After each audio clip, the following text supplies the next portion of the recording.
మనం ఈరోజు BC ST SC మనకి రిజర్వేషన్ అవసరమా?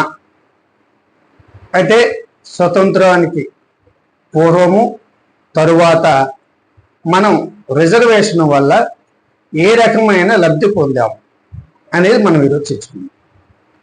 స్వతంత్రానికి పూర్వం నుంచి రిజర్వేషన్ అనే పదం స్వతంత్రానికి పూర్వం నుంచి ఉంది. అది మానసిక అంటే దయార్థ హృదయంతో ఉండే రిజర్వేషన్. అంటే సపోజ్ బిఆర్ అంబేద్కర్ గారు చదివించిన ఒక జమీందారు, ఆయన దయార్థ హృదయము మంచి హృదయంతో అది రిజర్వేషన్ అనుకుందాం. అంతకుముందు ఎవరెవరో ఏదో కొందరు రాజుల రిజర్వేషన్ ఏదో సంథింగ్ ఉన్న రియల్ రిజర్వేషన్ అనేది ఆఫ్టర్ ఇండిపెండెన్స్ అంబేద్కర్ గారు కాన్స్టిట్యూషన్ రాసిన తర్వాత బీసీలకి ఎస్టీలకి ఎస్సీలకి రిజర్వేషన్ అనేది చదువుకోవడంలో అలాగే ఉద్యోగాల్లో రిజర్వేషన్ అనేది రావడం జరిగింది.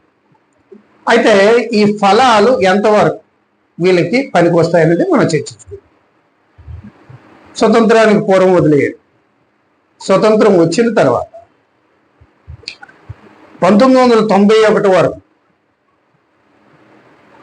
మ్యాక్సిమం ఒక 85 నుంచి 90% వ్యవస్థలన్నీ కూడా ప్రభుత్వ ఆధీనంలో ఉండేవి.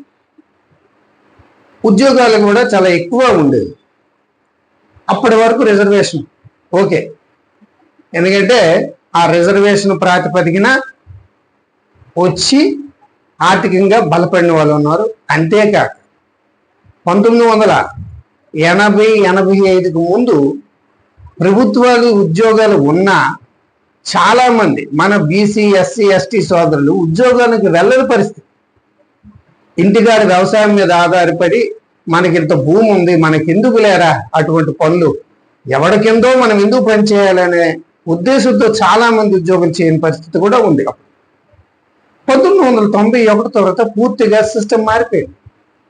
లిబరలైజేషన్, ప్రైవేటైజేషన్, గ్లోబలైజేషన్ వల్ల అలాగే ప్రభుత్వ రంగ సంస్థల్లో ఉన్న విపరీతమైన లాసుల వల్ల అప్పుడున్న ప్రభుత్వాలు అంటే మన ఆర్థిక వ్యవస్థ కుంటుపడడం వల్ల మ్యాక్సిమం ప్రభుత్వ రంగ సంస్థల నుంచి డిజిన్వెస్ట్మెంట్ చేయడం ప్రారంభించింది.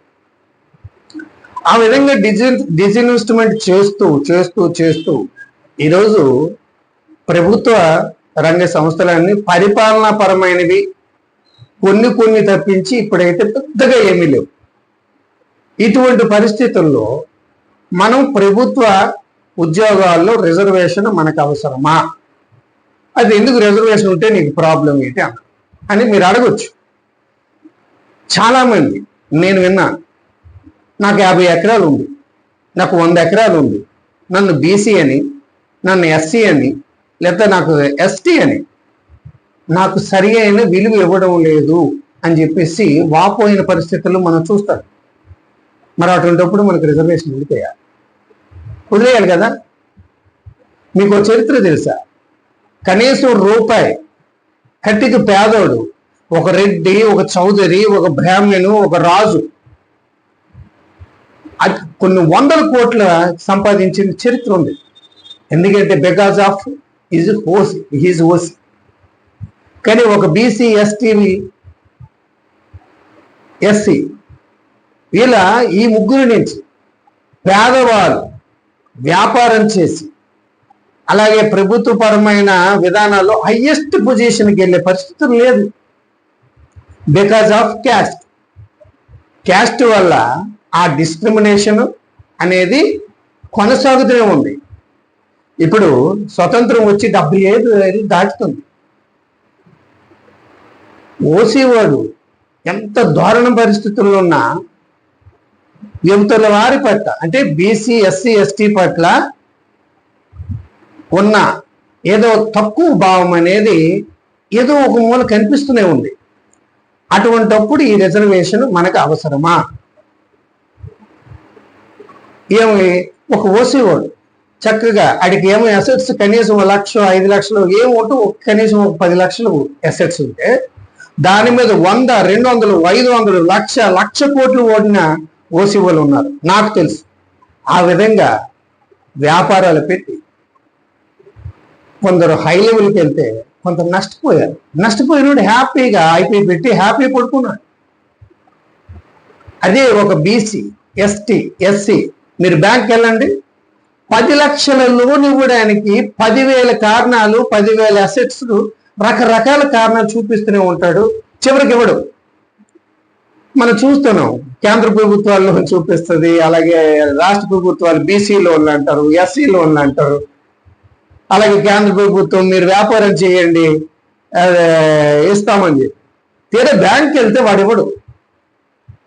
ఫలానా దగ్గర మాకు నచ్చిన దగ్గర అసెట్స్ మీరు చూపిస్తేనే మీకు లోన్ ఇస్తాం. అటువంటి లోన్లు మనకు అవసరమా? చెప్పండి. నేను ఇటువంటి రిజర్వేషన్ మనకు అవసరమా? సపోజ్ రిజర్వేషన్ ఉంది ఒక ఎస్సీ, ఎస్టీ, బీసీకి 48 సంవత్సరాల వరకు మనకి రిజర్వేషన్ ఉంది ప్రభుత్వ ఉద్యోగాలు. నువ్వు మొదలెట్టి 20 సంవత్సరాల నుంచి మొదలెడతావు, 48 వరకు పోరాడి చివరికి ఉద్యోగం రాదు. 48 సంవత్సరాలు ఉద్యోగం రాకపోతే పెళ్లి చేసుకోగలవా?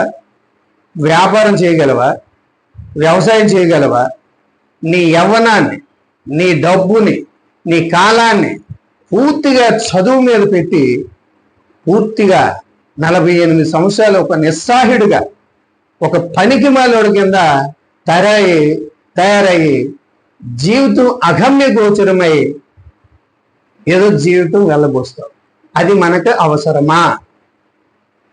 ఒక ఓసీ చూస్తుంటే 25 years వరకు వాడికి reservation. After that there is no reservation to them. That's why he is ready to go business.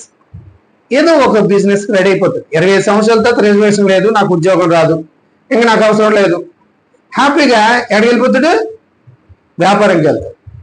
ఆడు మంచి ఆలోచన, సృజనాత్మకమైన ఆలోచనలో ఉంటాడు, హ్యాపీగా ఉంటాడు.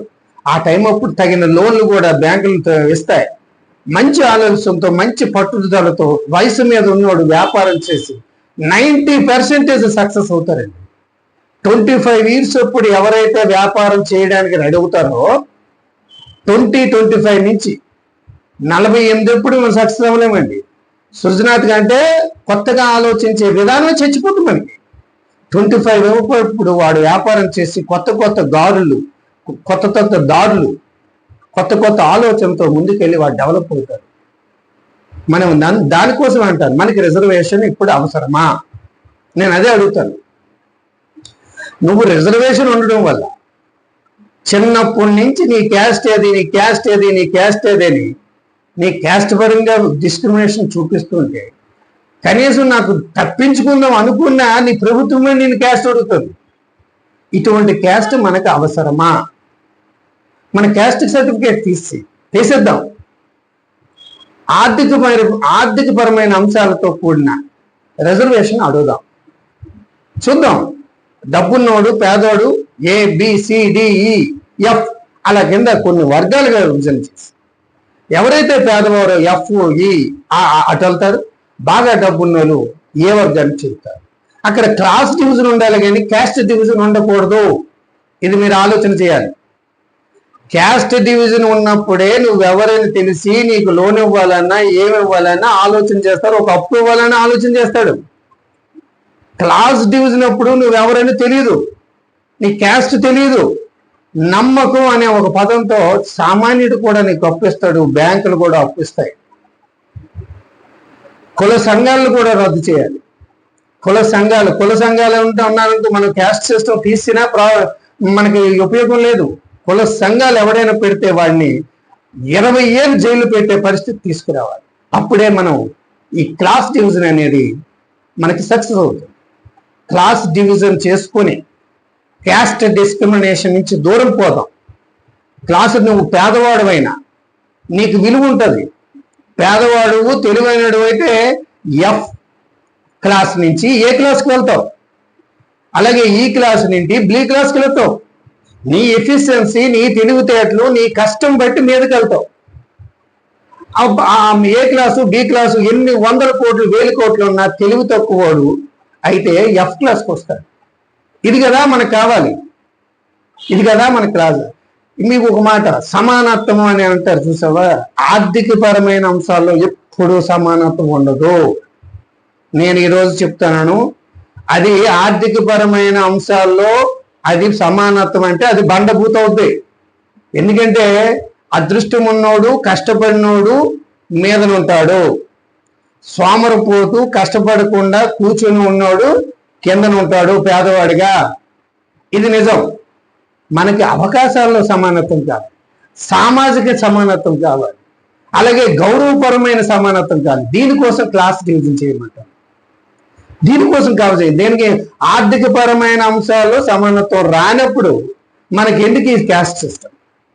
ఒక్క క్యాస్ట్ పరంగా నిన్ను డిస్క్రిమినేషన్ అనేది ఉండదు. ఒక ఇల్లు ఇవ్వాలన్నా, ఒక సంబంధం చూడాలన్నా అన్నిటికీ క్యాస్ట్ అడుగుతున్నారు. అటువంటి డిస్క్రిమినేషన్ మనకు అవసరమా?